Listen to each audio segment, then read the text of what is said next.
what's kind of your power rankings list of priorities and questions here? I think my biggest one is just like, how do they recover? Like that is a tough way to go out, man. Like Yeah.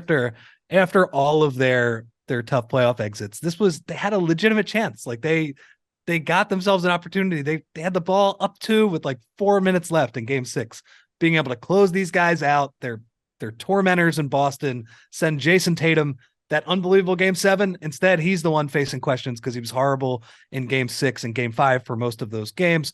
How do you recover from that? But there are other things too. Like, is Tobias Harris finally tradable now at $39 million? Like, can you make a move there? Maybe break him up into a couple different players.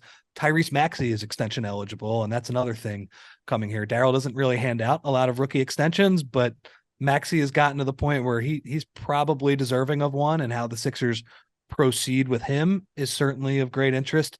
So there are a lot of things, but I mean, I think you nailed the big one though. Like, is what are they doing with James Harden? How much money are they going to give him? How, what is it going to take to keep him in Philadelphia if there is a number can avoid him going back to Houston?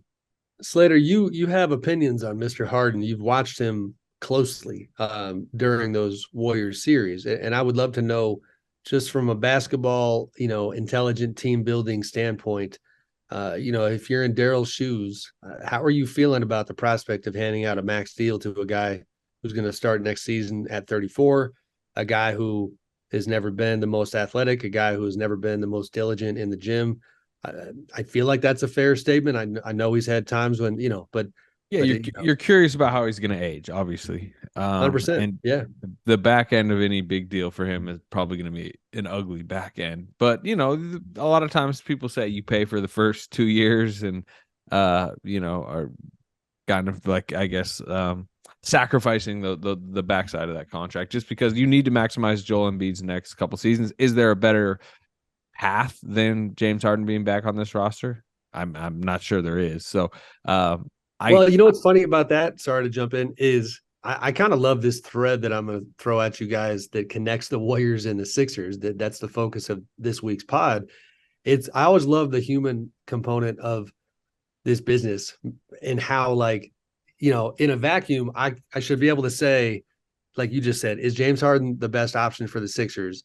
And Daryl Morey should be able to objectively look at it. And if he sees a better option than James Harden, then you say goodbye to James Harden. The Warriors can, kind of similarly should be able to look at Steph and Clay and Draymond and say, if that three doesn't have the same ceiling, we should go a different direction.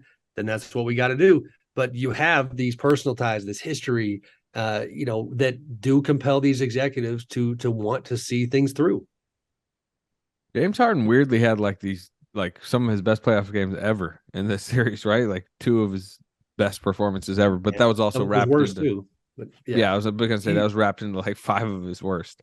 right. Well, Uh and that's yeah. the problem, right? Is that with him, I'm not sure he's ever going to have two better playoff games than that. He won them two games. Like it was remarkable. Which, I mean, Joel Embiid needs to go win them the other two, really. That's probably what didn't happen. Completely agree. And he was banged up, but at some point, if you're the MVP of the league, you got to find a way to push through. You got to find a way to take over one of these games against a good team. And he has never done it. He's always been kind of the bystander. He's been on the side, Ben Simmons situation. Like Joel didn't like grab the bull by the horns and win that series, but we were focused on Ben, I think rightfully so. Last year, I mean, Harden was a disaster last year. He has the famous quote where the ball didn't find me in the second half. He basically quits against the Heat. That wasn't the case this time. Like Harden actually got them a couple of wins, and that's the issue with Joel. But going back to Harden, that's the worry about his contract is that, yeah, okay, he had these two amazing games.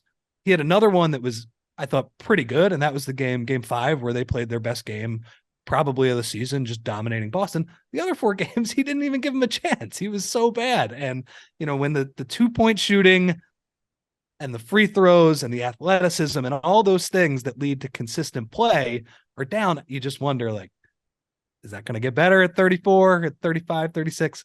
The answer to that's almost assuredly no. It's probably going to get worse. And that's the pickle the Sixers are in. But it's like Sam said, like, I'm not sure there is a better path than paying this guy, because they don't really have the financial flexibility to replace him straight up.